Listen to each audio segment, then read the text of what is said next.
events that go on and finding out what's happening, you know, and opportunities to volunteer and work with us. Well, why don't we talk about the Herb Society just now? If you tell me all like how it started and. Okay, so the Herb Society started out really due to a woman called Hilda Lale, who was planning to be a doctor, but married somebody and had 2 children and realised she couldn't continue in the profession she'd chosen to go into. But she learned, of course, during that time that medicine came from plants, and that for centuries people had to learn about plants and learn the botany side. And that's where the early physic gardens came from. And one of the first being in London, of course, the Chelsea Physic Garden. So it was to teach physicians, as they were then called, how to learn about plants. Before that, of course, you had all the different canons and monks who used to treat people who couldn't afford to pay in all sorts of situations. But Hilda was fascinated by the fact that there seemed to be a plant for virtually everything. So she built up a huge library and self-taught so much information that she learned. And she put it to good use to help the community around her. And she became a herbalist. Obviously, it was in the 20s, really. And she was looking at, earlier than that, in fact, because she was involved during the First World War. And she was involved with the harvesting of herbs to send to the front in the First World War and to teach people, children and adults, how to identify and when was the best time to harvest and dry and do everything else. And she helped Maud Grieve with her book. She helped her to produce it and edit it.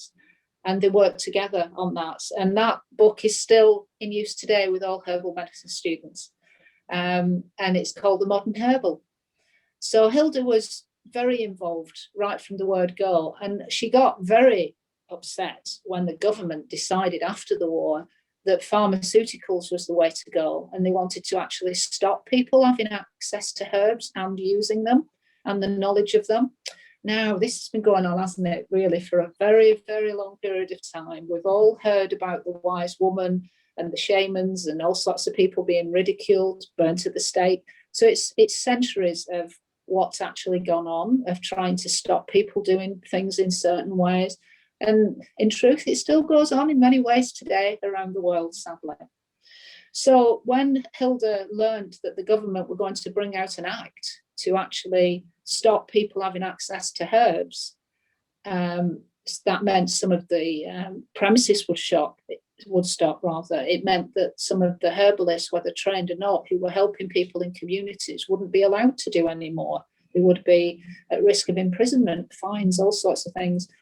So she got her very influential friends around her, because she was a woman of money and good background, as you would have said in those days. She had influential friends, barons and lords and ladies. So she told them what was going on. And they too were equally shocked by it and surprised. And they supported her in going to the government, laying out the case as to why it's the people's medicine, always has been, always needs to be, and why it's safe in the right hands as well, and that it should not be stopped. And the agreement was that the Act would have a clause in it. It would be overturned to a degree, but it would have a clause that the only way that a herbalist could continue to work was like a doctor. Well, most already did, and that is having consultations. So it became apparent that the herbalists couldn't just sell products, but they had to actually, or supply products for free, but they had to have consultations first, just like physicians and doctors. And in truth, that was really already happening. So that's how it came in. And Hilda, bless her, decided to open up shops, starting in London, in Baker Street, and she called them the Culpeper House shops, and they were herb shops. And she was the consultant herbalist behind the shop in the consulting room. And she opened them in many cities, mainly in the south, like Bath and Bristol and various places. And that chain, taking the name of the amazing Culpeper, the herbalist, one of our great English herbalists, went on for many, many years.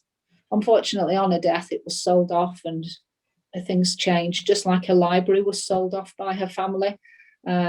We fortunately, as a charity, still have some of her books in our archive, but we don't have everything, sadly, because a lot of things change over the time.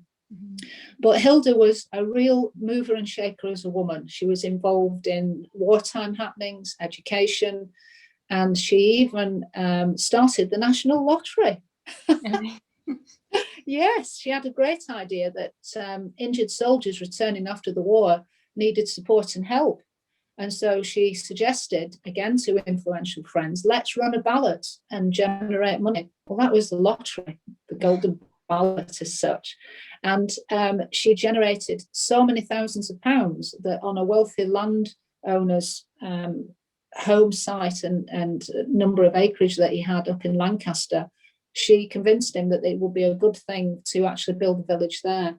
And she generated enough income to have 21 houses, roads, and all the infrastructure built, including a school and a church and everything else. And you know what happened? They wanted to imprison her. They said it's against the law to do that and raise money like that. And she was threatened with imprisonment. And again, she went to court and it was squashed. And she was so incensed, and so were the rest of the public, that she did it again and generated another lot of money and built even more for the village. So she was a huge contributor to communities. And I had the privilege and absolute pleasure of going to the 100-year centenary just a couple of years ago at that village in Lancaster. And it was an absolute joy to see the terraced properties and the semi-detached properties, and just a small plaque, that's all they had up, Lael Terrace, with her name on. And they wanted to do more, and we've created better connections with them once again. But what fascinated me, being a medical herbalist, was to see all the herbs growing in the grass and the medicinal trees that lined all the avenues in the village, all lime trees, which of course are notoriously used for the nervous system and post-traumatic stress disorder, etc. So she must have thought about all that while she was absolutely. So she would have influenced the design of the village and what was planted and why. Yeah. And when did she set up the Herb Society? Well, it was on her death. The Society of Herbalists is what she called it, because with the Government Act, she had to invite members. So she had members that could come, and then they were able to consult her. That's how it was agreed with the government. So it was a membership situation. They didn't pay anything. They paid for the treatment as such and the prescriptions. So it wasn't a membership. But on her death, when things changed, it became a charity. The decision was it must continue, and her knowledge and good work mustn't just be forgotten. It must be continued. And that's when the Herb Society actually started, and it formed that name, and then it became run mainly by volunteers. Okay. Yeah, that's good that it's continued, because she sounds like quite an amazing, forward-thinking woman. Absolutely, and we're 95 years on now, so we've not got long before it's the Herb Society's centenary. And like all societies and charities, we've toiled over the recent years because life has changed. And people think that charities and society work is just for retired people. And it's anything but. This is an educational charity. So it's for, right from birth, right through, because it's a teaching educational charity. And it's a great community to be in. So it's important that we keep it alive. And it's not just for medicine. It's for herbs to grow, to garden, to cultivate. It's for mental health requirements. It's for exercise. It's for crafts, it's for cooking, it's for anything you can do with herbs. So the Herb Society, what do they do? Is it? What do we do? Yeah. We encourage anybody that works with herbs to be part of our wider community and to share knowledge. So we have a membership magazine which goes out 3 times a year to members. And people that write articles are people in all those different areas of herbs that have an interesting story or information to tell us, whether it be a herbal medicine student and how they're finding their course and what they're learning and what encourage them to go that route, whether it be somebody who makes beautiful fabrics or artwork out of plants which are dyed by herbs and they've used those as the basis, whatever it may be. So it's, and cooks, of course, people who are foraging, and bushcraft, all that aspect of it as well. We think it's trendy and it's new, but it's not. These are things that have always been there. It's just that as the new generations come through, it's new information to them. Yeah. So it's a case of reminding people of just, how wide and varied our life in herbs can be and what a pleasure it is. Yeah.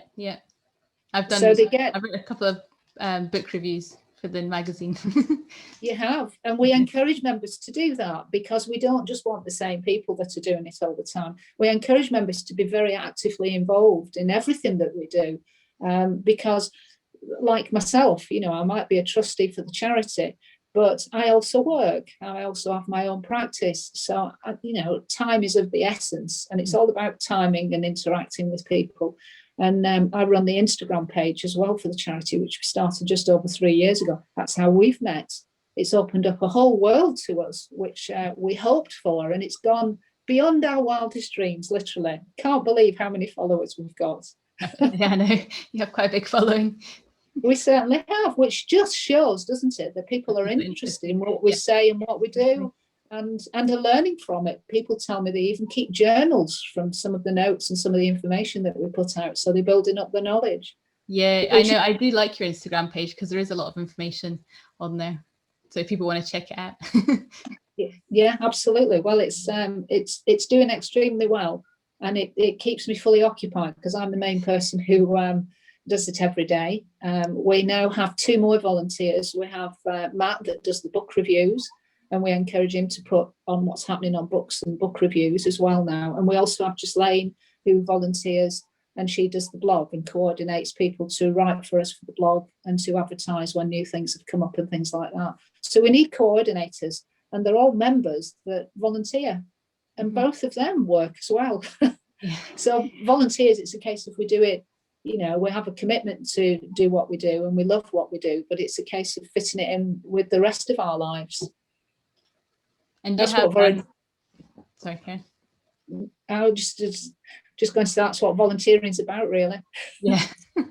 I was just going to say, do you have like meetups and things as well, where people could get together?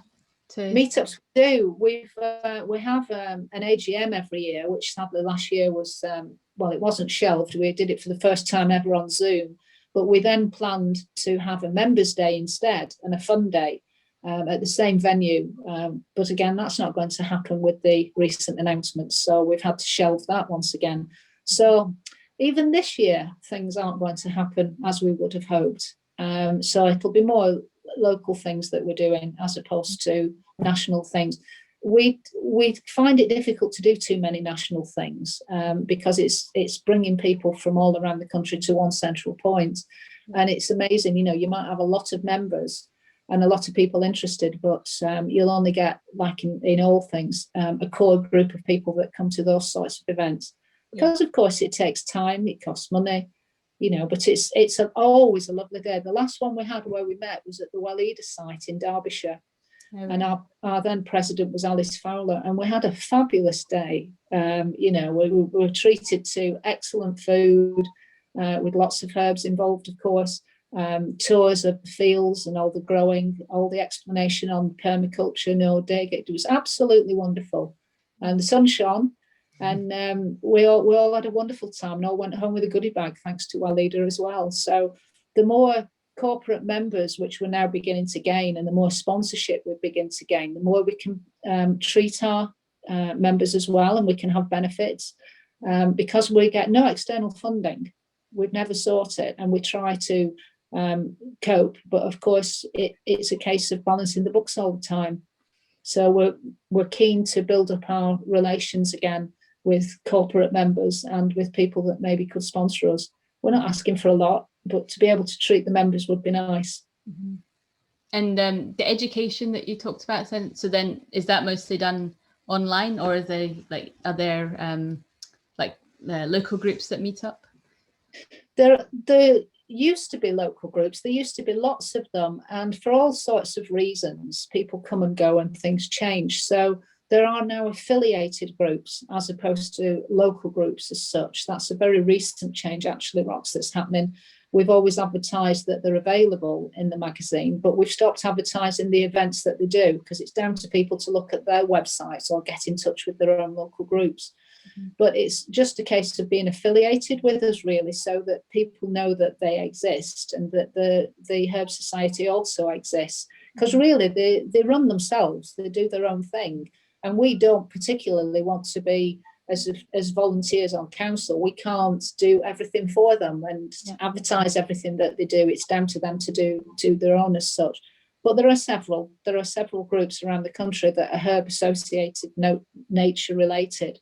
And quite a lot of stuff does go on. So it's down to you as members to seek them out. Mm-hmm. And the other stuff that is online, like other education, do you do any things like, I don't know, webinars and stuff for people that aren't herbalists that maybe want to join as well? We haven't done webinars as yet. We've toiled from the fact we've not had enough volunteers to help us on the technical side. And we've just got another person involved to help us a bit in that area. But it's like writing the newsletter, which is meant to come out regularly in between the magazines. And it's fallen on the same 2 or 3 people to do it. So again, we've just put an announcement out that we need a volunteer to help us with doing the newsletter on a regular basis. And that person would then be involved in our meetings that we hold as council, but with volunteers as well. So it's reliant on what volunteers come forward and who can support us at the time. So we've not been able to do webinars, sadly, but what we have done is built up what we put on the website. I mean, we've lots of ideas and lots of things we know we could do. We just need the hands. We need the people with the skill sets. Yeah. So that's where that wants to come and join and help. Absolutely. We are recruiting. So if you've got skills and the technical skills, we definitely need you. So, but that leads us into what we're planning on doing, which is putting out regular podcasts about how to grow and harvest herbs, so I'm super excited about that. Well, life's very seasonal, I find. I think we have spring, summer, autumn and winter in Northern Hemisphere in the UK, but I'm very much aware and really always have been from my childhood that we should live seasonally, and it's a lot healthier.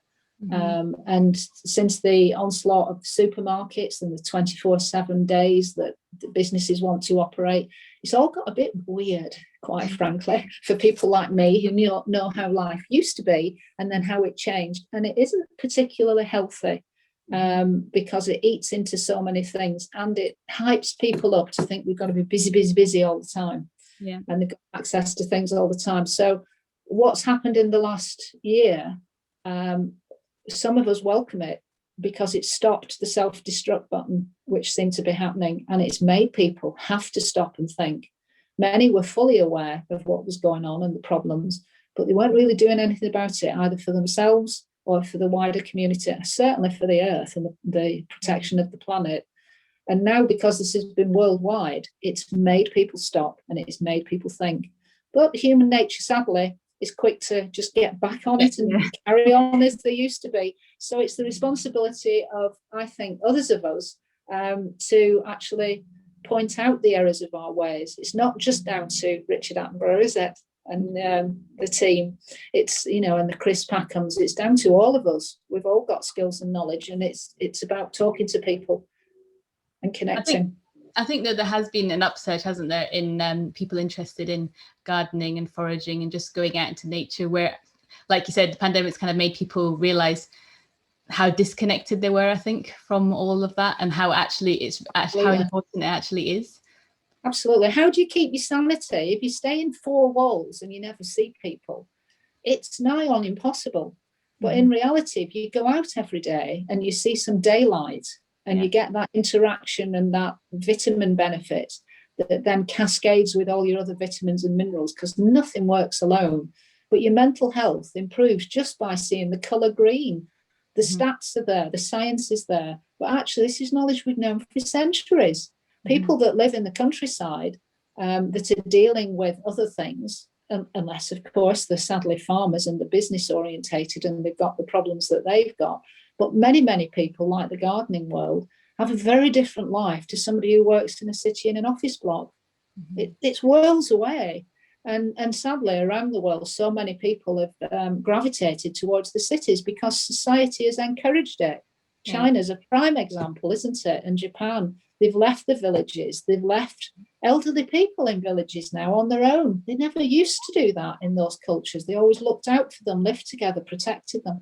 And now their elderly generations are isolated and on their own, while the youth is working in the cities.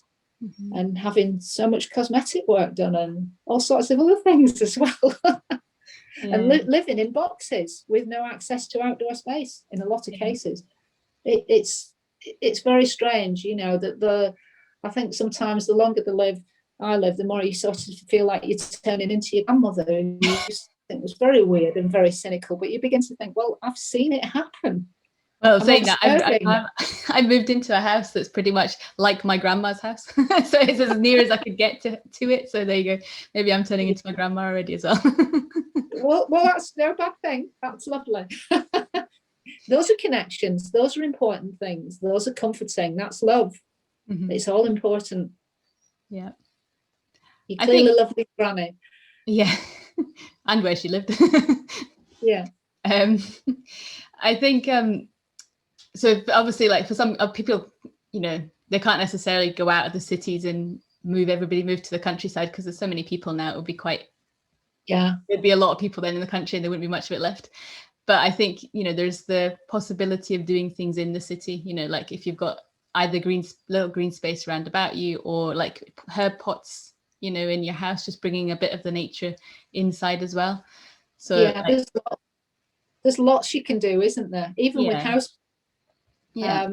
If you look after something, whether it be an animal, a child, or anything that's living, then you're having a relationship with something else that is dependent on you or that you can interact with. So even a house plant, that's why we talk to them. That's why we feed them. That's why we nurture them, ensure that they're getting the conditions they need for survival. So it's the same as everything, really. We are just an extension of nature. We're part of it, and that's what has been forgotten. That's that disconnect that you talked about, and that's the most important message for mankind to realise, that actually we're just part of the whole. We're not separate, and we've got to respect it and harness it. So even if we live in a flat with, you know, no balcony, we've got a window. And we've got, you know, maybe the opportunity to go outside as well and to do other things, and having that daily outdoor activity and connection, even with the dandelion in the crack in the pavement. What pleasure to see it surviving and know that actually it is a survivor and it's coping. And how upset do we feel when we see councils go around and chemically spray then that dandelion? It really hurts. Well, we do. I don't know if everybody does though. Yeah. Some people, I've said to people about, you know, using dandelions and, you know, eating dandelions and stuff. I think it was my sister actually I said it to, and she was saying, oh, dandelions, it just makes me think of pesticides and chemicals and fertilizers. And I was like, well, you know, maybe that's because you should, maybe you spray them or also spray them. Well, this is where education's absolutely vital. Yeah. Because people need to learn to respect every plant on the planet. Everything has a use, you know, all the way up from the simple blade of grass right through up into the trees. Everything has a use. It's just our lack of knowledge. It's our ignorance, sadly. But it's that other disconnect as well, isn't it? Because I mean, we would in the past, we would have thought talk to the plants, but like maybe I think we used to like chant to the plants when we were picking them and things like that, and we would like communicate with the plants to, I mean, they say that the way people found the medicine was by communicating with the plants, and the plants told them about it. But we don't think of plants as being sentient, conscious beings anymore. We just think that they're these, because we can't understand them, or they don't move as we see them. We just kind of disconnect from that. So I think seeing them as beings, maybe. Absolutely, as a society, might help. We've become like that. We've become blinkered as a society, and we need to take the blinkers off, and we need to have eyes wide open, and we need to be more open and receptive, and more accepting of what we've got. And it doesn't matter where we live. There's lots of things around us. Even in the centre of London, you know, people constantly get in touch to say, you know, oh, well, I live in the streets in a flat and etc. There's things everywhere. It's just going with their eyes wide open and learning and finding out. The best thing anybody can do, and what they've had to do, is get to know their own locality. What's immediately on their own doorstep, what's immediately in their own garden, growing on the balcony, whatever, creeping up the walls. People are beginning to realise that what you've got in your own environment is probably exactly what you need. Yeah. And you can benefit from it. And you can also perhaps get involved and encourage more of nature in your own locality, in your own area. Get involved with community groups, get involved with maybe guerrilla gardening, maybe scatter seed of the right sort in the right places. People will be going mad to hear me say that. But in reality, if you scatter the right seed and the right plants in the right place, it can benefit whole communities, not just human, but wildlife. And all the other aspects of what we talk about with the bees and the butterflies and the birds. And it's vitally important that we stop the chemical destruction, spray everything. Tidy minds don't lead to good nature. They really don't. Being too tidy. I have an allotment and I see people come in every January, new allotment, and they just strip it. They strip everything out of it and they're just looking at bare soil, and then they're delighted with themselves. And I just think, oh my goodness. You know, all the life, the bacteria in the soil has been dug up, turned over, disturbed. All the weed seed that's been down in the soil for centuries is now up at the surface and will keep reappearing. They think in January and February they've cleared it and they've got a great start. Oh my goodness, you've upset the bacterial balance, everything else that's in there. You've got rid of excellent plants that you just can't recognise because you don't know what a bare stick is. You have to wait to see it come into leaf or whatever, in some cases, to recognise it.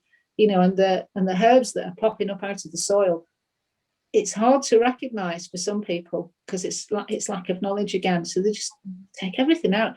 And I'm forever saying, but you could be eating that. That's your vitamin C. That's your spring detox. That's your clean. You don't like you're crazy. Pills from a chemist. You don't need to go and pay somebody a fortune. You've problems with that, well, then that's what you need. And that's why Nettles comes in spring. That's the perfect spring clean. And they want to remove them. But then we're probably going to buy Nettle tea from the shop. Why bother? Frankly, why bother when it's free? Yeah. It's easily accessible. You can even dry your own. You can eat it. You can drink it. It tastes good. It's full of vitamins and minerals. It's the perfect balance of vitamin C and iron of all the plants. It's perfect. And so many people are iron deplete and they need more. And yet you can't absorb iron without vitamin C. So if you have iron from a chemist, perhaps, that's just iron, it might not do you much good. It might, in fact, constipate you. Whereas if you have it balanced with vitamin C, which is perfectly done already by nature, Nettles provided the perfect mix, then you're going to gain. You'll absorb it, you'll utilize it, the body can recognize it. The body recognizes nature better than anything. And just because it's nettles, we shouldn't take them for granted. As gardeners, one of the best plants we can have in the garden and one of the best plants we can use for feed, fertilizer, activators, bringing in the caterpillars that convert into moths and butterflies, education to show people how the different caterpillars and how they live. Personally, I find it fascinating. And it reminds me of my childhood, of what I call nature watching, observing, learning. And the best in the past, in history, the best people that are now remembered, the Darwins of the world, were the nature watchers. They were the people who spent a lot of time on their own, just hanging out with things that fascinated them. They'd spend hours doing it. Yeah. Okay, they might have been in a privileged position, but they had that appreciation of observation, of detail, and recording, thankfully. I mean, you don't necessarily need to have hours to do it either. It's something like if you're say you're walking from an office home or something, you can watch, you usually tend to walk the same way, don't you? So you can watch a plant as it changes or a tree as it changes through the season. Absolutely. And that, then you get that observational skill and you connect to the season and Absolutely. what's going on, and you can then find that connection. Even but just it's not just walks and people say, I'm ever so sorry, but can I ask? And I said, please don't apologise. I'm delighted you've asked. Yeah. Because that also conveys that they're interested. Yeah. They've got the enquiring mind, and actually they want to know more. Or maybe I've not explained it well enough. And so I'm glad they've pulled it up, and then I can say it again perhaps in a different way. Relationship with others and nature is just a huge part of it. So we have to be blinkers off, all our senses in, our touch, taste, sight, smell, sound, everything, all our senses.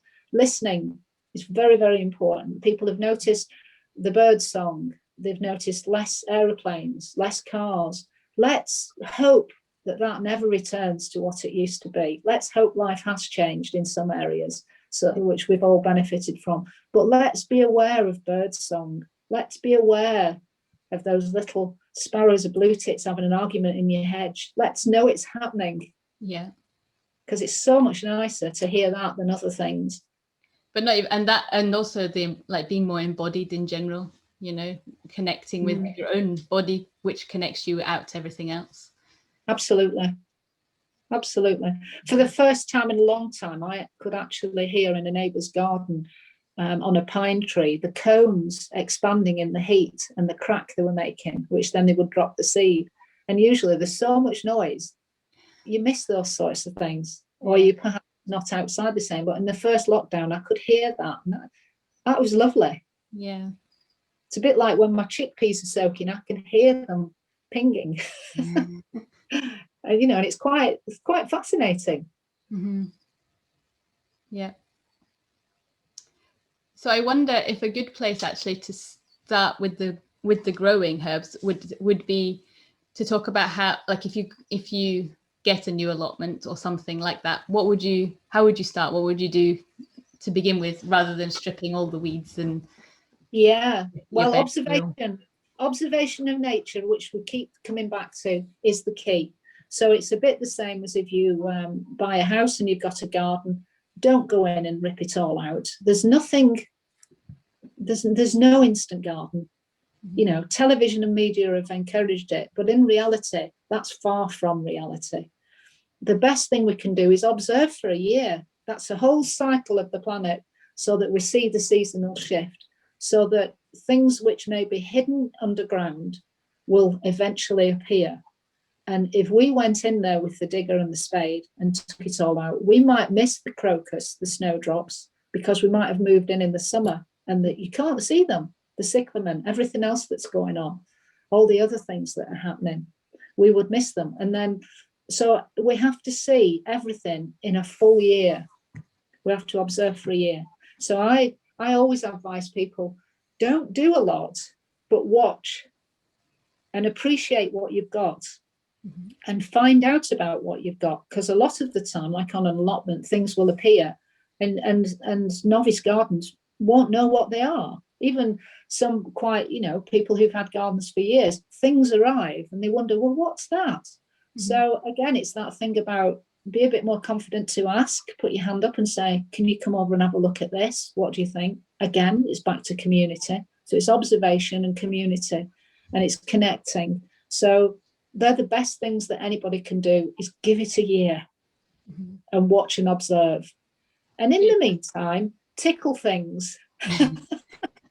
Just find out what there is and make notes, and even take photographs on your phone if that's what you want to do, because it's a great way of helping the memory to see where things were and what you want to do and how things change. I think when you get a garden allotment, you should almost keep a journal, whether it's be photographic or you make notes of it, because how things change over time is quite fascinating. It's nice to look back, because you like you said, you don't see it at all. You don't know that they're there, and everything, it changes through the year, and then you kind of forget what's when you come back to plant, you're like, oh well, I think there was like a snowdrop there in spring, but now the snowdrops is long gone, and there's other plant there instead. And you acquire plants as well, or end up buying them or whatever. You end up and you think, right, where am I going to put this? And you might put it right on top of something super that you can't see, and then you've got rid of them again, or you've cut them up or destroyed them. So you need to really make a note in some way, whether it be a drawing, whether it be photographs, whether it be a journal. I would encourage anybody to do that, because it's difficult to remember what you ate yesterday, but to remember what was growing in spring and it's now autumn maybe, it's nigh on impossible. And everything grows. People forget that as well. People put little plants in, and then they sometimes are not aware of the speed of the growth and how much space they actually need. Mm-hmm. And that instant garden idea is pack it, make it look packed. And no time at all, 12 months down the line, so many plants will have to come out because it's too crowded, and then they won't survive. Mm-hmm. So it's about learning right plant, right place, and giving them the conditions that they need. And the plants are the teachers. That's how we learn.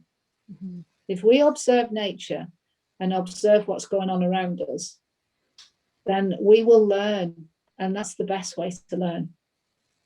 So don't rush it. Take time. So then when I think we're going to talk about individual plants as we go along, but in general, so when you've observed your garden for the year, then what would be your next go-to starting point? Well, I think compost is crucial. So there's got to be a compost area. Everybody needs an area if it's in the garden where they're living, but also on the allotment, which is like screened off. So you're not necessarily looking at your compost bins unless they're a thing of beauty. But if they're recycled and made out of anything, like most of us have, then you might not want to be looking out your lounge window straight on them. So creating areas within the garden in your plan, so that you've got areas where you can store things out of view maybe, or you can certainly have a compost of some sort.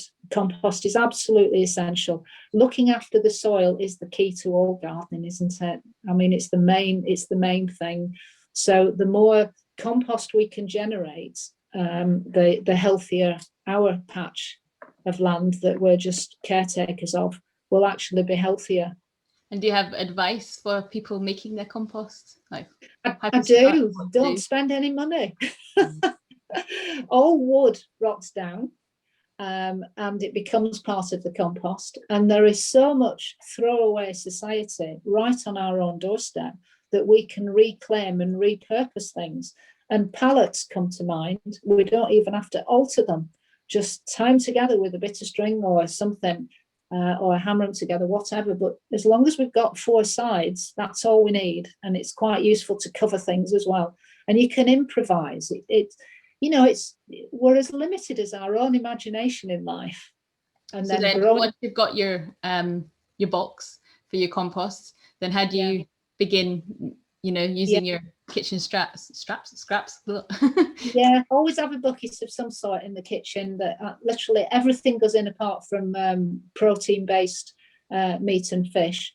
And I always say don't put lemons and oranges in as well, because it depends on your soil acidity and alkalinity. So like in our area, we don't put lemons and oranges in, but literally everything goes in there because we're home cooks. We don't buy a lot of things in. So if you've that lifestyle as well, then you are generating some waste.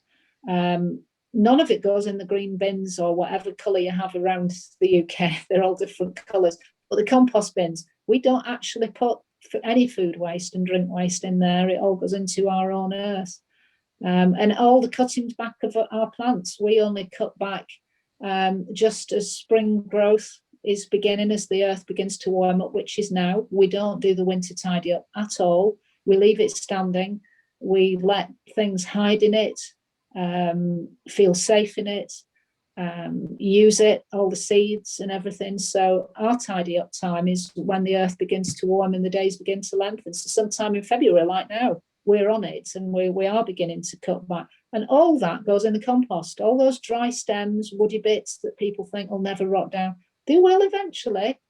Let it rot down. Put it somewhere where nature can live in it, be protected by it, utilise it, and other stuff. Get it in your compost. So some woody cutting. So if I cut back, say, some of the more woody things and the trees and the shrubbery around the garden or the allotment, then it goes into the hedgerow. base of the hedgerow to thicken it up and to let other things take it or use it. And eventually it'll rot down and it'll feed those trees and bushes. So I'm a big fan of that.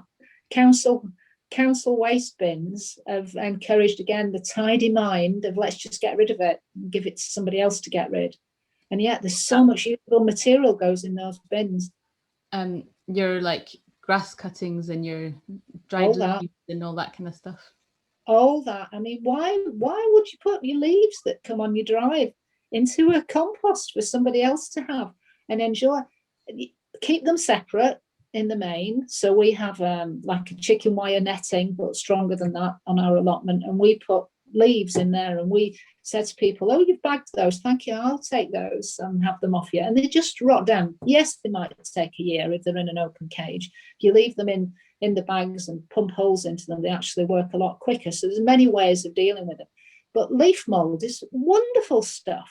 Absolutely wonderful. And yet, but are you keeping that separate from the rest of your compost? Yeah, we do. We put a bit of leaf matter in, but in the main we keep it separate because really it doesn't feed the soil. It more sort of opens it up. It lightens the soil, so it helps to get more oxygen in. Really, it doesn't produce a great deal of feed as such. It's other things we're reliant on as feed, such as. Well, all the plants. So the kitchen waste, all your coffee grains, your tea, your herbal tea, of course, fantastic material. All the stems that you would cut back from your echinaceas once they're finished and the seeds are done with, the cornflower stems, the verbena stems, anything. If you leave them at this time of the year, all the seeds gone, all the wildlife's had it, it's all disappeared. So like calendula, pot marigold, the stems, all the seeds gone, maybe it's dropped back into the earth ready for this year. That's what I'm hoping, as with the cornflower. But all that dry woody stuff, as we think of, it's just snap it a bit, break it down a bit, but get it in. Comfrey seems to have not really died off that much over winter. It's gone a bit black, some of the comfrey leaves when we had the really hard frost, but for a very long time it was continuing to grow. But even the black leaves of the comfrey, they all go in because they're activators. So the comfrey goes in. We make separate feed with comfrey as well, like we do with nettles. So nettle tops go in, all the nettle tops, if they've not already been used for other things. Eating them, yeah. As I was going to say, do you make like compost teas and things? Yes, yeah, both with nettle and with comfrey. And I like to use Bocking 14. I have 2 different comfreys on my allotment. So they reckon that the better feed is with the Bocking 14 of that comfrey. And then I've got another comfrey, it's in Phytum officinalis, which I use as medicine more. And when you're making your tea, are you cutting them up and making like a tea and then pouring it in, or are you just cutting it up, putting it into the compost? Yeah, I like to do what I call a fluid extract, which is just the leaves with no water. And then it produces its own liquid, and that then doesn't smell the same. If you put it with water, it's a lot smellier, even with the nettles. It's quick, and a lot of people do it that way, and you can if you want to. But it's nice to make a fluid extract, the real dark, strong, black comfrey liquid or nettle liquid. Put it in a bucket and cover it or something? Yeah, with a lid, because flies are attracted to these things. So cover it up and just leave it somewhere in the shade. In a bucket and forget about it, and then have a look at it, take the lid off, and then you've got this lovely black feed. And there's absolutely no need to buy fertilizers if you do this. So again, no money needs spending. And is that going in your compost or is that going on your ground? That's into the ground to feed the plants. Okay. Yeah. So some people think, when they're growing tomatoes and things like that, I need certain brands of fertilizer. Well, comfrey feed and nettle feed is far superior. I had a friend, I don't know, that you know how you get these like moon cups for when you've got periods, so she would catch her blood and mix it with a bit of water and then feed her tomatoes with it, and she'd always say that it was like the most amazing feed and she had the most amazing tomatoes. Well, blood, fish and bone, they used to, and still producing it really. Ground up bones was a common thing to be used. Any blood, in the north, of course, where they make black puddings, there's always a lot of blood in the Bolton and berry areas and things like that. But farmers, you see, they always had an excess, so if they didn't eat it, they'd put it onto the land. So it's nothing new. Mhm. Same with urine. I mean, you know, Bob Flowerdew and various people can't beat peeing in the compost. And I'm sure lots of guys do that on the allotments. You know, and I do know some women, they have sheds, of course. So, you know, and if they don't want to use the communal toilet, which they haven't been able to do in over a year, how can they spend hours at the allotments? So if they have a shed, they can pee in a bucket and then they put it in the compost. We're really getting down to basics now, aren't we? Yeah. Because we've talked about observing and watching what's happening, I'm a great fan of throwing some annual seed on the top so that you can watch what comes up and what's actually activated. So I think you can't beat having flowers in amongst everything. And some flowers just do their own thing. You don't have to start them in seed trays and pot out and all sorts of things. So if you had things like Love in the Mist, Nigella, they come in various colours, just scatter it in. You can scatter it in now, the earth's warming up enough. If you had calendula pot marigold flowers, just scatter it now. So poppies of any sort would just scatter in. Just the very tiny seeds, some of these, so they're just on the surface really, and you just is this just in your land or in your land, whether it be your allotment, whether it be a garden, whatever it be, but just pop the seed in and let nature do its own thing. And you know, you might not get 100 and odd seed come up, but if you get 50, that's wonderful, because everything that we plant, we're sharing with nature. The mice, the birds, all sorts of things will take some seed, but you can protect it if you want to. You can put a cover on, you can put a netting on, keep pigeons off or whatever, but you can certainly scatter seed and see what happens. And there's nothing more exciting than seeing things germinating. Yeah. You know, a 99 pence packet of seeds, or a £1.50 or whatever they may be, or better still, free seed from friends. Because people like myself can't help themselves but save seed. And there's always far more than what I need. So I take seed to Herb Society events, for example. And when I do herb walks and all sorts of things, there's always packets of seed. And there's also plants, because I can share them. I can dig them up there and then. They can take them home. And gardeners are generally generous, just like nature's generous. We want to share it. We want others to appreciate it and get as much enjoyment from it as we do. From a gardening point of view, nettles are one of your really herbal allies, because they have medicinal properties. So they're not just wonderful for 8 of our British butterflies that can't survive without them. They're not just good for creating feed and activating in our compost. They're actually food that we should see as a crop for us to actually eat and to drink, not only because of the vitamins and minerals they contain, but nettles are a natural antihistamine. And our ancestors knew that without even knowing perhaps the words antihistamine, but they knew that they, by using them, prevented being too sensitive at other times of the year when perhaps the pollen was high, or they were having to shear the sheep or whatever, so that the fluff and the dander wouldn't affect them. So people have always known that nettles are good for you. And we encourage people to consume them, and consume them in good quantities. And they're actually far healthier than things like spinach, which people tend to conveniently buy in bags washed and chemically pumped in most cases. There are some organic, of course, around, and people can grow their own. But nettles are the early spinach and chard. They're what people used to use. And of course, you can make them into pesto, you can put them in bread, you can do all sorts of things, soups, all sorts. They're just another green. They're the spring green. And the gardeners that in the spring get so excited that they rush out and they start doing all the work.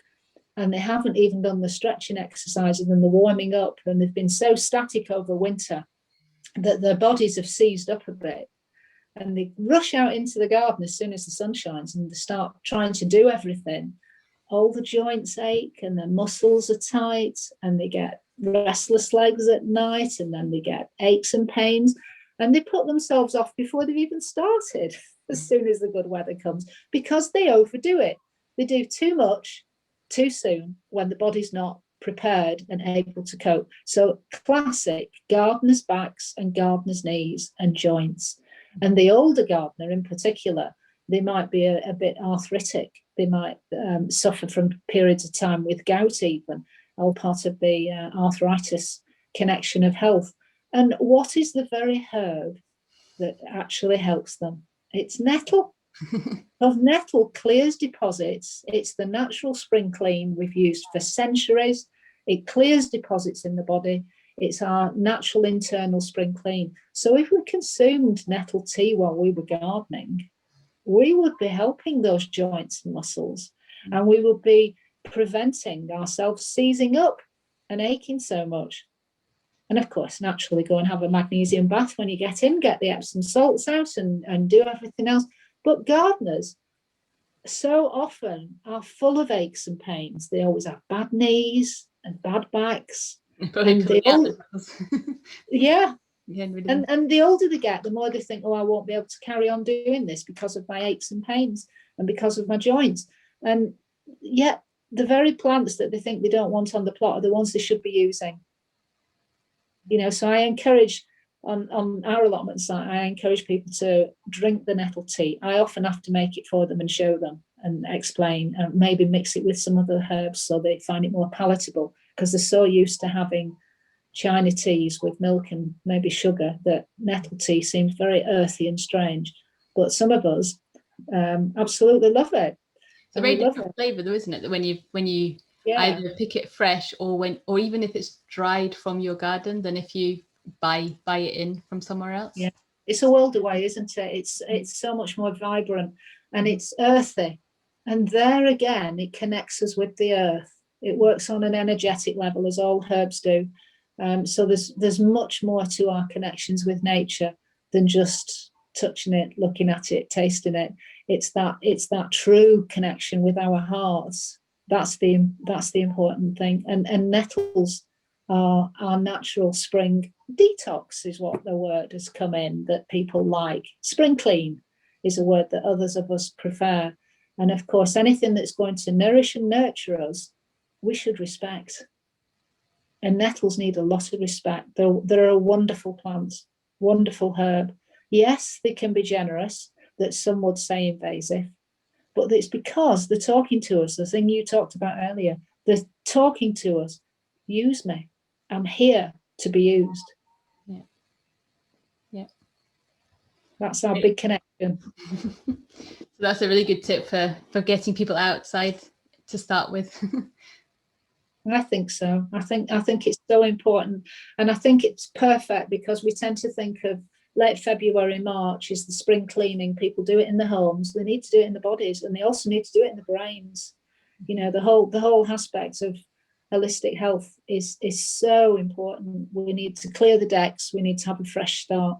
And with what we've gone through, and still lockdown limits, restrictions, it's difficult to deal with. And for some personalities, it's more difficult than others. And the pressure's on, and the stresses and the anxieties have been all too great. So let's cleanse, let's nurture, and let's restore.